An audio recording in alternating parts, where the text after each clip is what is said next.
Hello friends, welcome to my kitchen. আজ আমি তোমাদের সঙ্গে মাছ দিয়ে থানকুনি পাতার একটা টেস্টি রেসিপি শেয়ার করব।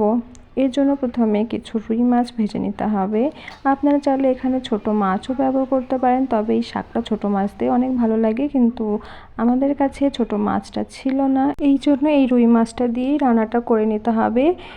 রুই মাছটা বেশ ভালো করে এপিট ওপিট করে ভেজে নিয়ে এর মধ্যে চেয়ে রাখা কিছু কাঁচা লঙ্কা দিয়ে একটু নেড়েচেড়ে এর মধ্যে 1 চামচ নুন এবং 1 চামচ হলুদ দিয়ে আরও একটু নেড়েচেড়ে পরিমাণ মতো জল দিয়ে দেব। মাছগুলোকে জলের সঙ্গে বেশ ভালো করে নিয়ে ফুটে যাওয়া অবধি অপেক্ষা করতে হবে। এইভাবে এই থানকুনি পাতার রান্নাটা করলে অনেক বেশি টেস্টি হয়। আপনারা যদি এইভাবে কখনো বানিয়ে না থাকেন তবে অবশ্যই বানিয়ে দেখবেন। ঝোলটা ফুটে এলে এর মধ্যে কেটে রাখা থানকুনি পাতা দিয়ে একটু নেড়েচেড়ে 5 থেকে 7 মিনিট রান্না করে নিতে হবে।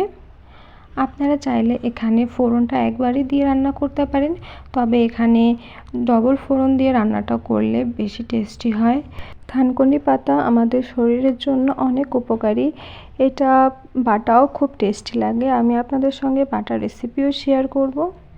দেখুন 7-8 মিনিট পরে থানকুনি পাতার তরকারিটা প্রায় রেডি হয়ে গেছে, শাকটাও নরম হয়ে গেছে। এটা একটা গামলায় তুলে নিতে হবে। এরপর সেম কড়াইতে আরও কিছুটা সর্ষের তেল দিতে হবে। তেলটা বেশ ভালো করে গরম করে নিয়ে এর মধ্যে 1/2 চামচ সর্ষে, 1/2 চামচ রাঁধুনি এবং 2টো শুকনো লঙ্কা চিড়ে দিয়ে দিতে হবে। 1-2 সেকেন্ড ফোড়নটা বেশ ভালো করে নেড়ে চেড়ে নিয়ে এর মধ্যে তরকারিটা ঢেলে দিয়ে বেশ 1-2 মিনিট রান্না করে নিলেই রেডি হয়ে যাবে টেস্টি থানকুনি পাতার রেসিপি।